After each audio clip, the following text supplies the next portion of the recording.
దిగుమతి చేసుకోవాలని వాళ్ళు ప్రయత్నం చేస్తా ఉన్నారు. కాబట్టి ఇప్పుడు మన దగ్గర కూడా మన దేశ ప్రజలకే కాకుండా నేను అన్ని వర్గాల ప్రజలను కోరుతా ఉన్నాను, స్వచ్ఛందంగా ముందుకు రండి. ప్రతి ఒక్కరు కూడా ఈ యొక్క బూస్టర్ థర్డ్ డోస్ ఏదైతే వ్యాక్సినేషన్ ఉందో కరోనా వ్యాక్సినేషన్ ఉచితంగా నరేంద్ర మోడీ గారి ప్రభుత్వం మీకు ఇస్తుంది. దీన్ని పూర్తి స్థాయిలో సద్వినియోగం చేసుకోవాలి.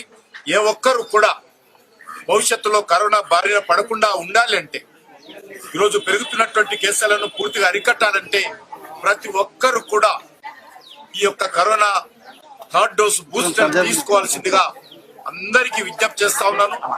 ఆఫీసులలో పనిచేసేటువంటి ఉన్నతాధికారులు కానీ, ఖాళీలో ఉండేటువంటి అసోసియేషన్స్ కానీ, బస్సులో ఉండేటువంటి అసోసియేషన్స్ కానీ, వివిధ సామాజిక సంస్థలు కానీ, ఎన్నికైనటువంటి ప్రజాప్రతినిధులు కానీ, రాజకీయ పార్టీలు కానీ, వివిధ సామాజిక సంస్థలు కానీ అందరూ కూడా తమ తమ ఆధీనంలో ఉన్నటువంటి ప్రతి ఒక్కరు కూడా మూడో డోస్ తీసుకున్నారా లేదా, బూస్టర్ తీసుకున్నారా లేదా, ప్రతి ఒక్కరితోటి మాట్లాడి ప్రతి ఒక్కరూ తీసుకునే విధంగా చర్యలు తీసుకోవాల్సిందిగా నేను కేంద్ర ప్రభుత్వం తరఫున, నరేంద్ర మోడీ గారి తరఫున మరి తెలుగు ప్రజలందరికీ విజ్ఞప్తి చేస్తా ఉన్నాను.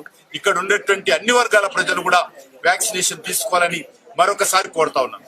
మీరు చూస్తున్నారు ఐ డ్రీమ్ న్యూస్ ని. Please subscribe I dreams.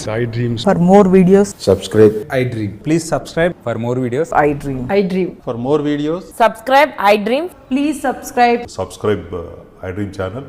Do subscribe. I dream. I dream channel ని subscribe చేయండి. Do watch I Dream.